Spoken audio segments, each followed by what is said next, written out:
ആഗോള തീവ്രവാദ സംഘടനയായ പോപ്പുലർ ഫ്രണ്ടിന്റെ രാഷ്ട്രീയ രൂപമായ SDPI UDFന് നിരുപാധിക പിന്തുണ പ്രഖ്യാപിച്ചതിലൂടെ കോൺഗ്രസ് SDPI രാഷ്ട്രീയ സഖ്യം മറനീക്കി പുറത്തു വന്നിരിക്കുകയാണ്. രാജ്യത്തിന്റെ ചരിത്രത്തിൽ ഒരു രാഷ്ട്രീയ പാർട്ടി മതഭീകര സംഘടനയുമായിട്ട് പരസ്യമായ രാഷ്ട്രീയ സഖ്യം ഉണ്ടാക്കിയ ചരിത്രമില്ല. ഒരുപക്ഷെ ഇന്ത്യയുടെ രാഷ്ട്രീയ ചരിത്രത്തിൽ ആദ്യമായിരിക്കാം ആഗോള തീവ്രവാദ സംഘടനയുമായിട്ട് ഒരു രാഷ്ട്രീയ പാർട്ടി തെരഞ്ഞെടുപ്പ് സഖ്യം രൂപപ്പെടുത്തുന്നത്. കോൺഗ്രസിന്റെ രാഷ്ട്രീയമായ അധപ്പതനത്തിന്റെ വ്യക്തമായ ഉദാഹരണമാണ് SDPIയുമായുള്ള കോൺഗ്രസിന്റെ രാഷ്ട്രീയ സഖ്യം. കോൺഗ്രസ് SDPIയുമായി ഉണ്ടാക്കിയ രാഷ്ട്രീയ സഖ്യം ഭാരതത്തിന്റെ ഐക്യത്തിനും അഖണ്ഡതയ്ക്കും ഗുരുതരമായ വെല്ലുവിളിയാണ് ഉയർത്തുന്നത് എന്ന് BJP ആരോപണം ഉന്നയിക്കുകയാണ്. ഈ ബന്ധം SDPI ഇന്നലെയാണ് കോൺഗ്രസിനും UDFനും നിരുപാധിക പിന്തുണ പ്രഖ്യാപിച്ചതെങ്കിലും ഏതാനും മാസങ്ങളായി ഇരു കക്ഷികളുടെയും ഇരു സംഘടനകളുടെയും നേതാക്കന്മാർ ഡൽഹിയിലും കേരളത്തിലും നടത്തിയ ചർച്ചയുടെ അടിസ്ഥാനത്തിലാണ് ഇന്നലെ തീരുമാനം പുറത്തു വന്നിട്ടുള്ളത്. നമുക്കറിയാം, PFIയെ കേന്ദ്ര സർക്കാർ നിരോധിച്ചത്, നിയമം മൂലം നിരോധിച്ചത് തെളിവ് സഹിതമായിരുന്നു.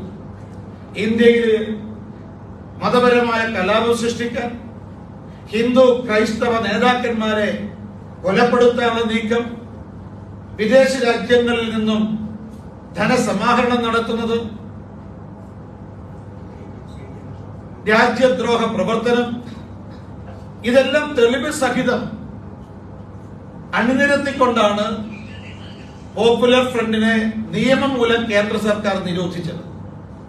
PFIയുടെ രാഷ്ട്രീയ രൂപമാണ് SDPI എന്നും പോപ്പുലർ ഫ്രണ്ടുമായി പോക്കിരി ബന്ധം SDPIക്കുണ്ടെന്നും ഇന്ത്യയിലെയും പ്രത്യേകിച്ച് കേരളത്തിലെയും എല്ലാവർക്കും അറിയാവുന്നതാണ്. കേരളത്തില് ജോസഫ് മാഷിന്റെ കൈവെട്ടൽ, അതേപോലെ CAA വിരുദ്ധ പ്രക്ഷോഭകാലത്ത് നടത്തിയ വാട്സപ്പ് ഹർത്താൽ, അതിനെ തുടർന്ന് ഹിന്ദു ക്രൈസ്തവ ആരാധനാലയങ്ങളും കടകളും തകർത്തത്, ഇതേപോലെ തന്നെ 5 വയസ്സുകാരനായ കുട്ടിയെ കൊണ്ട് അവനും മലരും കരുതിക്കോ, കുന്തിരിക്ക കരുതിക്കോ തുടങ്ങിയ മുദ്രാവാക്യങ്ങളിലൂടെ ഹിന്ദു ക്രൈസ്തവ വിഭാഗത്തെ കൂട്ടക്കൊല നടത്തുമെന്ന് പരസ്യമായി പ്രഖ്യാപിച്ച സംഘടനയാണ് PFIയും SDPIയും എന്ന് എല്ലാവർക്കും അറിയാം. അത്തരമൊരു സംഘടനയിൽ രാഷ്ട്രീയ സഖ്യം ഉണ്ടാക്കിയത് കോൺഗ്രസിന് ഇവിടെ മാത്രമല്ല, OICയുടെ MIMുമായി തെലങ്കാനയിൽ ബന്ധമുണ്ട്. ഇന്ത്യയിലെ പല രാഷ്ട്രീയ സഖ്യം ഉണ്ടാക്കിയിട്ടുണ്ട്.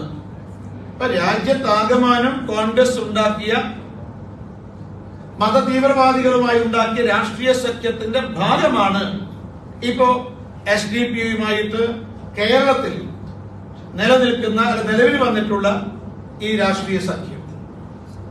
ഇതിന് നേതൃത്വം കൊടുത്തത് കോൺഗ്രസിന്റെ അഖിലേന്ത്യാ നേതാവ് രാഹുൽ ഗാന്ധി തന്നെയാണ്.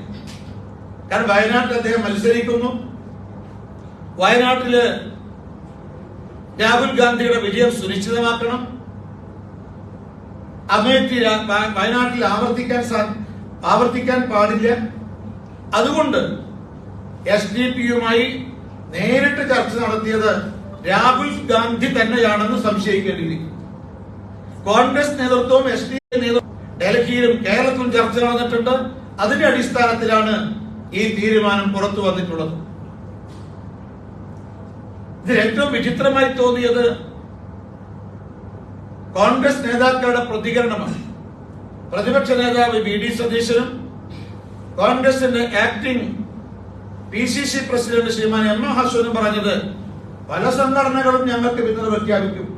തെരഞ്ഞെടുപ്പ് സമയത്ത് പല സംഘടനകളും ഞങ്ങൾക്ക് പിന്തുണ പ്രഖ്യാപിക്കാറുണ്ട്. അതുപോലെയാണ് ഈ തീവ്രവാദ സംഘടനയെ പിന്തുണ പ്രഖ്യാപിച്ചതെന്നാണ്.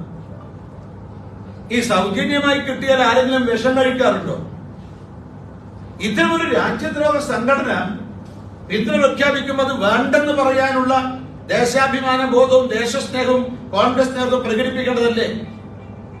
ഈ അധികാരത്തിലേറാൻ ഇത് രണ്ടും അവർക്ക് ചോർന്നുപോയി എന്നുള്ളതാണ് അവർക്ക് നിഷേധിക്കാൻ സാധിക്കാതെ വന്നത്.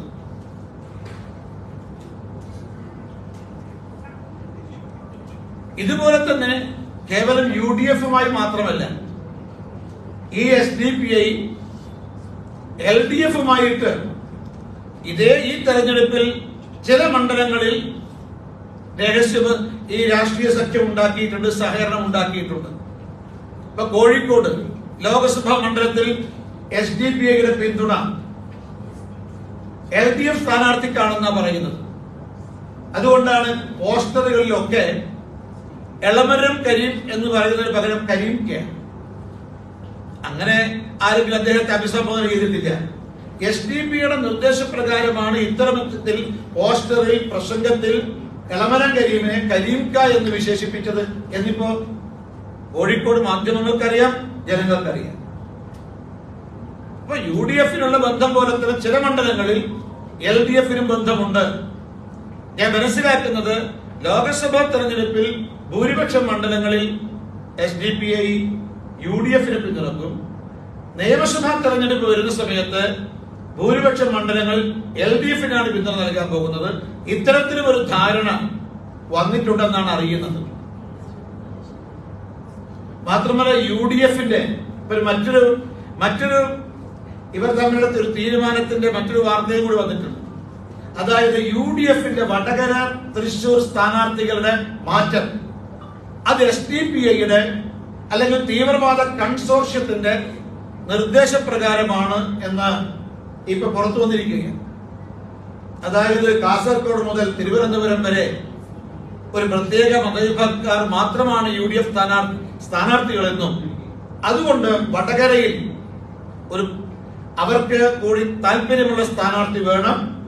അതേപോലെ വടകരയിൽ നേരത്തെ നിശ്ചയിച്ച UDF സ്ഥാനാർത്ഥിയെ തൃശൂരിലേക്ക് മാറ്റണം. അപ്പൊ നിയമം പരിഷ്കരണം അത് തൃശൂരിലും ഉണ്ടാകണം എന്ന് ഈ തീവ്രവാദ സംഘടനകളുടെ നിർദ്ദേശാനുസരണമാണ് ഇങ്ങനെ മാറ്റം ഉണ്ടായത്. ഞാൻ പറഞ്ഞതിനർത്ഥം ഈ കോൺഗ്രസ് SDPI സഖ്യം ഇപ്പോഴാണ് പുറത്തു വന്നതെങ്കിലും നേരത്തെ തമ്മിൽ ചർച്ചകൾ, തീരുമാനങ്ങൾ വന്നിട്ടുണ്ട് എന്നുള്ളതാണ് നമ്മൾ മനസ്സിലാക്കേണ്ടത്. ഇത് തെരഞ്ഞെടുപ്പ് സമയത്ത് മാത്രമല്ല, കേരളത്തിൽ ഈ മത തീവ്രവാദ സംഘടനകളുമായിട്ടുള്ള UDF ബന്ധവും അതോടൊപ്പം LDF ബന്ധവും ഗുരുതരമായ പ്രത്യാഘാതങ്ങൾ ഉണ്ടാക്കും എന്ന കാര്യത്തിൽ യാതൊരു സംശയവുമില്ല. UDF ആവട്ടെ LDF ആവട്ടെ രണ്ടുപേരുമായിട്ടാണ് രാഷ്ട്രീയ സഖ്യം. ഇവര് നേരത്തെ തന്നെ ഈ ഇരുട്ടത്ത് അത്താഴം ഒരുമിച്ച് കഴിക്കുന്നവരാണ്. ഈ മതഭീകര സംഘടനകളുമായിട്ട് ഇരുട്ടത്ത് നേരത്തെ തന്നെ അത്താഴം കഴിച്ചിരുന്നവരാണ് ഇവർ രണ്ട് മുന്നണികളും. ഇപ്പൊ അത് ഇപ്പൊ മറനീക്കി പുറത്തു വന്നു എന്നുള്ളതാണ് ഇപ്പൊ മനസ്സിലാക്കേണ്ടത്. ഞങ്ങൾക്ക് ഒരു അഭ്യർത്ഥന മാത്രമേ ഉള്ളൂ. കോൺഗ്രസിലെ ദേശസ്നേഹികളായിട്ടുള്ള മതേതര വിശ്വാസികളായിട്ടുള്ള പ്രവർത്തകന്മാർ, അനുഭാവികൾ ഈ സഖ്യത്തിനെതിരായിട്ട്, ദേശവിരുദ്ധ സഖ്യത്തിനെതിരായിട്ട് രംഗത്ത് വരണം.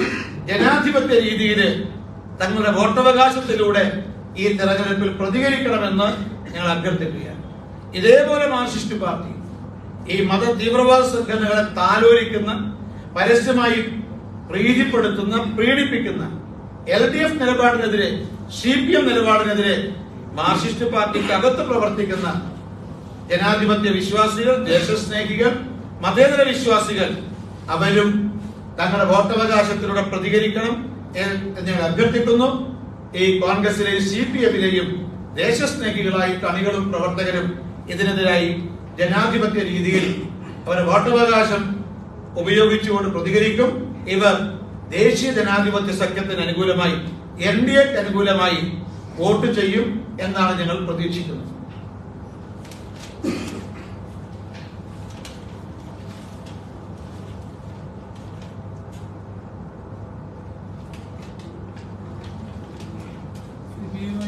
ചർച്ചയും നടത്തിയിട്ടില്ല, അവരുടെ പിന്തുണ ആവശ്യപ്പെട്ടിട്ടില്ല എന്നാണ് വി ഡി സതീശൻ വിശദീകരിക്കുന്നത്.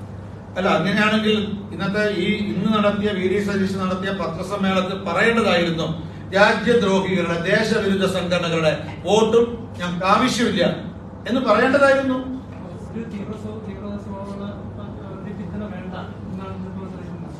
അങ്ങനെയാണെങ്കിൽ പേരെടുത്ത് പറയണം. SDPIയുമായിട്ട് SDPIയുടെ പിന്തുണ ഞങ്ങൾക്ക് ആവശ്യമില്ല എന്ന് തുറന്നു പറയണം. കഴിഞ്ഞ ലോക്സഭാ തെരഞ്ഞെടുപ്പിൽ ആർട്ടിക്കലിൽ അടൂർ പ്രകാശിന് സഹായം നൽകിയിരുന്ന BJP സംസ്ഥാന കമ്മിറ്റി ഓഫീസ് സെക്രട്ടറി ജയരാജ് കൈമളിന്റെ സംഭാഷണം പുറത്തു. BJP കോൺഗ്രസിനെ സഹായിക്കുന്ന സാധുവിമാര് കഴിഞ്ഞ ലോക്സഭാ തെരഞ്ഞെടുപ്പിൽ ആറ്റിങ്ങലിൽ അടൂർ പ്രകാശിന് സഹായം നൽകിയെന്ന് BJP സംസ്ഥാന കമ്മിറ്റി ഓഫീസ് സെക്രട്ടറി വെളിപ്പെടുത്തിയിരിക്കുകയാണ്. ജയരാജ് കൈമളിന്റെ സംഭാഷണം നിങ്ങൾ ആദ്യം തന്നെ ഇനി ആരോ സംഭാഷണം ഞാൻ പറഞ്ഞത്, ആറ്റിങ്ങല് BJP UDF സ്ഥാനാർത്ഥിയെ സഹായിച്ചു എന്ന് പറഞ്ഞ് ശുദ്ധ അസംബന്ധമാണെന്ന കാര്യത്തിൽ ആരും സംശയമില്ല. കഴിഞ്ഞ 2014 ഞങ്ങൾക്ക് 89,000 വോട്ടാ കിട്ടിയത്. അത് 2,50,000 ഞങ്ങൾ ഉയർത്തിയിട്ടുണ്ട്. എന്ത് പിന്തുണ? ആരോപണം ഉന്നയിക്കുന്നില്ല, എന്തെങ്കിലും വസ്തുതകൾ വേണ്ടേ? 89,000 വോട്ട് 2,50,000 ഉയർത്തിയ റെക്കോർഡ് വർധനവാണ് ആറ്റിങ്ങൽ ലോക്സഭാ മണ്ഡലത്തിൽ കഴിഞ്ഞ ലോക്സഭാ തെരഞ്ഞെടുപ്പിൽ NDAക്ക് ഉണ്ടായിട്ടുള്ളത്. അവിടെ ശുദ്ധ അസംബന്ധം ഞാൻ തള്ളിക്കളയുന്നത്. എനിക്ക് ആ വാർത്ത വന്ന എവിടെയെന്ന് അറിയില്ല. ശുദ്ധ അസംബന്ധമാണ്. ഈ വെളിപ്പെടുത്തൽ പാർട്ടി അന്വേഷിക്കും. എന്താ അന്വേഷിക്കാനാ? ഇത് എപ്പോഴത്തെ കാര്യം പറഞ്ഞത്? ഞാൻ അതിനെ കുറിച്ച് കേട്ടിട്ടില്ല. എപ്പോഴായത്? അല്ലല്ല, ഇത് ഏത് സമയത്ത്? 2019 കാലഘട്ടത്തിൽ ഈ ജയരാജൻ എന്ന് പറയുന്ന ആള് ഞങ്ങൾ ഓഫീസ് സെക്രട്ടറി ആയിരുന്നില്ല. 2018 മുതൽ 2021 വരെ ഞങ്ങൾ ഓഫീസ് സെക്രട്ടറി ഗിരീശൻ എന്ന് പറഞ്ഞ ആളായിരുന്നു. 2022 ഒക്ടോബറിലാണ് ജയരാജ് കൈമൾ ഞങ്ങളുടെ ഓഫീസ് സെക്രട്ടറിയായി മാറിയത്. അപ്പൊ അതും പോയി. ഓക്കെ, പ്രാദേശികമായിട്ട് കോൺഗ്രസും SDPIയും CPIയും SDPIയും BJP SDPI ഒക്കെ പലയിടത്തും ധാരണകൾ ഉണ്ടാക്കുന്നില്ലേ? ഈ തദ്ദേശ തെരഞ്ഞെടുപ്പ് മംഗലാപുരത്തൊക്കെ ദക്ഷിണ കന്നഡയിലൊക്കെ SDPI BJPയുടെ പിന്തുണ, തങ്ങളുടെ പിന്തുണയോടെ SDPI ഭരിക്കുന്ന സ്ഥിതിയൊക്കെ കഴിഞ്ഞ വർഷങ്ങളുണ്ടായി.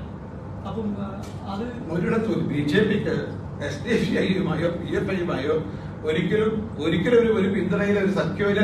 അത് സ്വാഭാവിക എല്ലാവർക്കും അറിയാവുന്നതല്ലേ. അതേസമയത്ത് താങ്കൾ സൂചിപ്പിച്ച ശരിയാണ്, കോൺഗ്രസുമായിട്ട് ഒളിഞ്ഞും തെളിഞ്ഞും കഴിഞ്ഞ കർണാടക നിയമസഭാ തെരഞ്ഞെടുപ്പിൽ കോൺഗ്രസ് കർണാടകത്തില് ഇത്തരം സംഘടനകളുമായി രാഷ്ട്രീയ സഖ്യം ഉണ്ടാക്കിയിട്ടുണ്ട്. അത് ആ സഖ്യത്തിന് മലയാളിയായിട്ടുള്ള ഒരു കോൺഗ്രസിന്റെ ദേശീയ നേതാവാണ് അതിനുവേണ്ടി പ്രവർത്തിച്ചത് എന്ന് വാർത്തകൾ പുറത്തു വന്നിരുന്നു. ആ ദേശീയ നേതാവ് ഇത്തവണ കേരളത്തിലെ സ്ഥാനാർത്ഥിയാണെന്ന് അറിയാം. അപ്പോ ആരൊക്കെയാണ് ഈ സഖ്യത്തിന്റെ പിന്നിലുള്ളത് എന്ന് ഇവ ഏതാണ്ട് എല്ലാവർക്കും മനസ്സിലായിട്ടുണ്ട്. കോൺഗ്രസ് SDPI രാഷ്ട്രീയ സഖ്യത്തിന് മേൽ ചുക്കാൻ പിടിച്ചത് ആരൊക്കെയാണ് എന്നുള്ളത് ഇപ്പം മറന്നേക്ക് പുറത്തു വന്നിരിക്കുക. സത്യം പുറത്തു വന്നിട്ടുണ്ട്. ഈ തലപ്പാടി പഞ്ചായത്ത് ഭരണത്തില് BJPയുടെ പിന്തുണ ഇല്ലേ? SDPIയുടെ അന്ന് പഞ്ചായത്ത് പ്രസിഡന്റ് ആയത് 2 BJP പിന്തുണ ഉണ്ടായിരുന്നു. ഇല്ല, തലപ്പാടി പഞ്ചായത്ത് ഒരു പിന്തുണയില്ല. പിന്നെ അവരുടെ ഈ ദേശവിരുദ്ധ സംഘടനകളുടെ, തീവ്രവാദ സംഘടനകളുടെ ആജന്മ ശത്രു BJPയും RSS. പിന്നെ എന്ത് രാഷ്ട്രീയ സഖ്യം? തെരഞ്ഞെടുപ്പിൽ ഒരു കോൺഗ്രസ് പോലും രാഷ്ട്രീയ സഖ്യം പ്രഖ്യാപിച്ച SDPI അവരെ LDFിനെ പിന്തുണയ്ക്കും എന്ന് പറയുന്നതൊക്കെ അവർ strategical SDPI, Jamaat Islami, solidarity ഇവരടങ്ങുന്ന ഒരു കൺസോർഷ്യം കേരളത്തിൽ രൂപപ്പെട്ടിട്ടുണ്ട്. ഇവിടെ മാത്രമല്ല, ദേശീയ തലത്തിൽ രൂപം കൊണ്ടിട്ടുണ്ട്. BJPയെ പരാജയപ്പെടുത്തുക എന്ന ലക്ഷ്യത്തോടു കൂടി. മാത്രമല്ല, അവരുടെ താല്പര്യങ്ങള്, അവരുടെ ഹിഡൻ അജണ്ട നടപ്പാക്കാൻ വേണ്ടിയിട്ട് അവർക്ക് ഇവരുമായിട്ടുള്ള സഹകരണം ആവശ്യമാണ്. അതിന്റെ ഭാഗമായിട്ട് എല്ലാം UDFന് കൊടുക്കുന്നതിന് പകരം UDFന് ഭൂരിപക്ഷ സ്ഥലത്ത് ലോക്സഭാ തെരഞ്ഞെടുപ്പിൽ കുറച്ച് മണ്ഡലങ്ങളിൽ LDFന്, നിയമസഭാ തെരഞ്ഞെടുപ്പ് വന്നാൽ ഇത് നേരെ മറിച്ചുമുണ്ടാകും എന്നാണ് പറയുന്നത്. അപ്പോൾ സ്വാഭാവികമാണ് അവരെ സംബന്ധിച്ച് സ്ട്രാറ്റജിക്കലാണ് അവര്. ഒന്ന്, BJPയെ തോൽപ്പിക്കണം, NDA തോൽപ്പിക്കണം. 2, അവരുടെ അജണ്ട നടപ്പാക്കണം. അതിന് രണ്ടുപേരുടെയും പിന്തുണ വേണം. ഉദാഹരണത്തിന് ഇപ്പോ CAA വിരുദ്ധ സമരത്തിൽ പങ്കെടുത്ത എല്ലാവരുടെയും പേരിലെ കേസ് പിൻവലിച്ചു. മുഖ്യമന്ത്രി തന്നെ ആവർത്തിച്ച് പ്രഖ്യാപിച്ചതാണ് പല ദേശവിരുദ്ധ പ്രവർത്തനങ്ങളും ഇതിന്റെ മറവിൽ നടന്നിട്ടുണ്ട്. ഞങ്ങൾ കേസ് രജിസ്റ്റർ ചെയ്തിട്ടുണ്ട്, അതിന് തെളിവുണ്ട്. പക്ഷെ അതുൾപ്പെടെ എല്ലാ കേസുകളും പിൻവലിച്ചിരിക്കുന്നു. കാരണം ഈ കേസിലെ ബഹുഭൂരിപക്ഷം പ്രതികളും SDPIയുമായി PFIയുമായി ബന്ധമുള്ളവരാണ്. അതേസമയത്ത് നാമസങ്കീർത്തനം ചൊല്ലി ശബരിമല വിഷയത്തിൽ പ്രതിഷേധം പ്രകടിപ്പിച്ച ആയിരക്കണക്കിന് അമ്മമാരുൾപ്പെടെയുള്ളവരുടെ പേരിലെ കേസ് ഇതുവരെ പിൻവലിച്ചിട്ടില്ല. ഇതെന്ത് മതേതരത്വം മനസ്സിലാവുന്നില്ല. BJPക്ക് അവരുടെ വോട്ട് വേണ്ട, ഒരു രാജ്യദ്രോഹ സംഘടനകളെയും വോട്ട് ഞങ്ങൾക്ക് വേണ്ട. അതേസമയത്ത് ദേശസ്നേഹികളായിട്ടുള്ള മാർക്സിസ്റ്റ് പാർട്ടിയുടെയും കോൺഗ്രസുകാരുടെ മാർക്സിസ്റ്റുകാരുടെ എല്ലാവരുടെയും ജാതി മത രാഷ്ട്രീയ വ്യത്യാസമില്ലാതെ എല്ലാ ദേശസ്നേഹികളുടെയും വോട്ട് ഞങ്ങൾ രണ്ട് കൈ നീട്ടി സ്വീകരിക്കും, ഞങ്ങൾ അഭ്യർത്ഥിക്കുന്നു. അല്ല, ഇക്കാര്യത്തിൽ നമ്മുടെ തിരുവനന്തപുരത്തെ UDF സ്ഥാനാർത്ഥി ശശി തരൂർ ഈ ദേശവിരുദ്ധ സംഘടനകളുടെ ഈ സഖ്യത്തെ സംബന്ധിച്ച് അദ്ദേഹം നിലപാട് വ്യക്തമാക്കേണ്ടതാണ്. അദ്ദേഹം ദേശീയ നേതാവല്ലേ.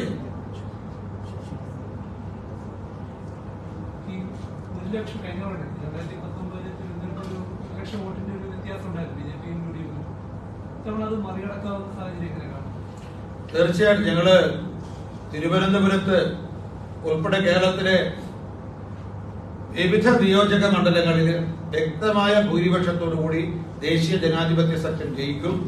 തിരുവനന്തപുരത്ത് പ്രത്യേകിച്ച് മതിയായ ഭൂരിപക്ഷത്തോടുകൂടി തന്നെയാണ് ജയിക്കുക. 2019 രാഷ്ട്രീയ സാഹചര്യം അല്ല 2024 തിരുവനന്തപുരത്തും കേരളത്തിൽ മറ്റ് ലോക്സഭാ മണ്ഡലങ്ങളും നിലനിൽക്കുന്നത്. ജനങ്ങൾ NDA രണ്ട് കൈയും നീട്ടി സ്വീകരിക്കാൻ തയ്യാറാണ്. പ്രത്യേകിച്ച് തിരുവനന്തപുരത്ത് വലിയൊരു മാറ്റം, രാഷ്ട്രീയ മാറ്റത്തിന് അവസരമൊരുങ്ങുകയാണ്. അത് ഉണ്ടാകും എന്നുള്ളത് തന്നെയാണ് ഞാൻ പ്രതീക്ഷിക്കുന്നത്.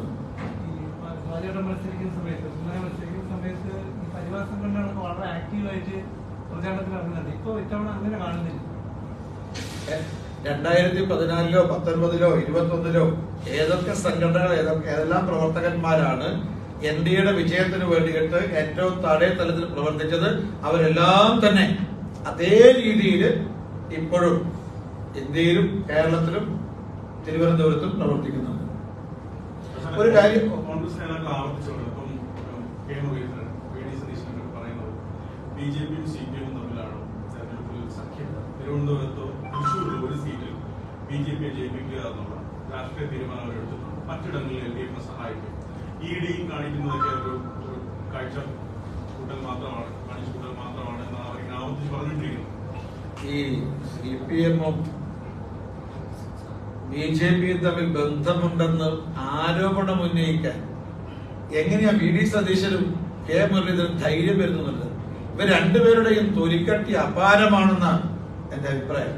കാരണം ഇന്നലെയും ഡൽഹിയിൽ ഒരുമിച്ച് റാലി നടത്തിയവര് ഇന്ത്യയിൽ CPM എവിടെയൊക്കെ ഉണ്ടോ അവിടെയൊക്കെ കോൺഗ്രസും CPMഉം രാഷ്ട്രീയ സഖ്യം ഉണ്ടാക്കിയിട്ടുണ്ട്.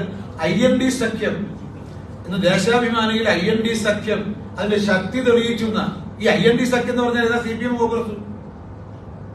അങ്ങനെ CPMഉം കോൺഗ്രസും ഉണ്ടാക്കിയ പകൽ വെളിച്ചത്തിൽ ഉണ്ടാക്കിയ രാഷ്ട്രീയ സഖ്യം, അതിൽ ആവേശം കൊള്ളുന്ന CPM നേതൃത്വവും കോൺഗ്രസ് നേതൃത്വവും എങ്ങനെയാണ് മറ്റൊരു BJP ബന്ധത്തെ കുറിച്ച് പറയാൻ സാധിക്കുന്നത്?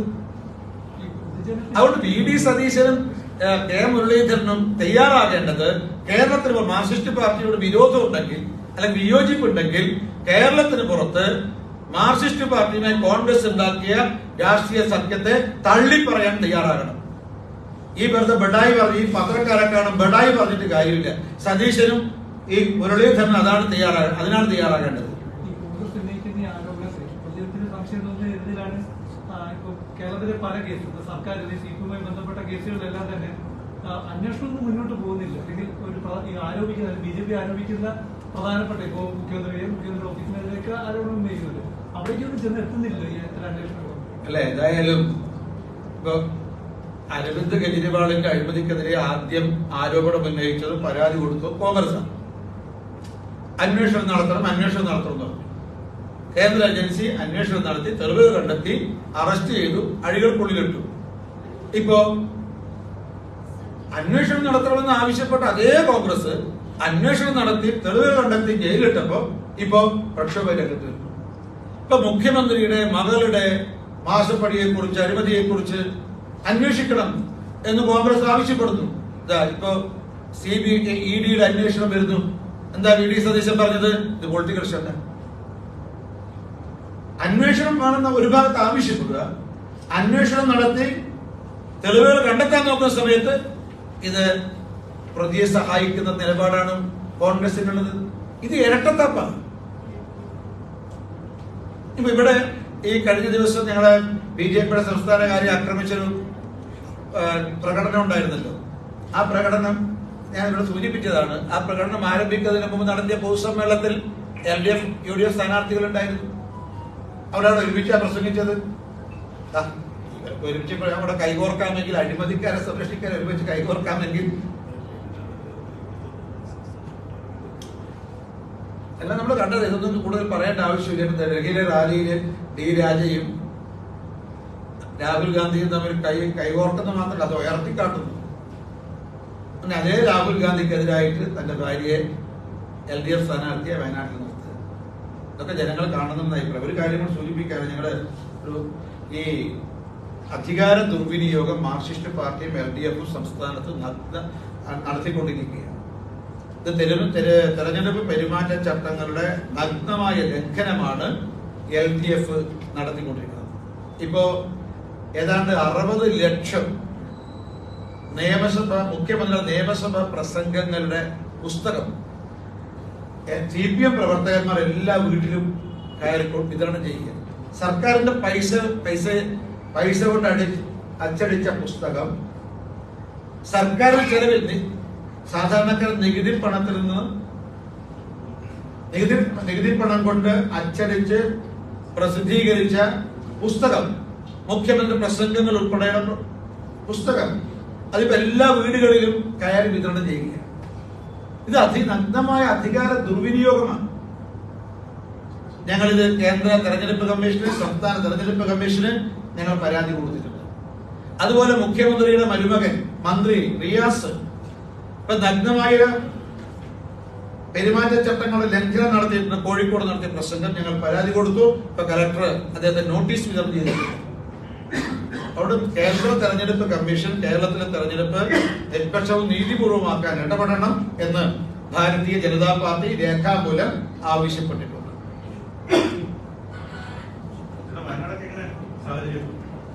വയനാട് LDF അനുകൂലമാണ് രാഷ്ട്രീയ സാഹചര്യം. ഞങ്ങളുടെ സംസ്ഥാന അധ്യക്ഷനെ തന്നെയാണ് അവിടെ സ്ഥാനാർത്ഥിയായി നിർത്തിയിട്ടുള്ളത്. അമേഠി വയനാട്ടിലും ആവർത്തിച്ചാൽ നിങ്ങൾ അത്ഭുതപ്പെടേണ്ട എന്നുള്ളതാണ് പറയാൻ ആഗ്രഹിക്കുന്നത്. ഏതായാലും സ്മൃതി ഇറാനി നോമിനേഷൻ കൊടുക്കുന്ന സമയത്ത് വയനാട്ടിലെത്തും എന്ന് ഞങ്ങൾ പ്രതീക്ഷിക്കുന്നു. അതാണ് ഞാൻ പറഞ്ഞത്.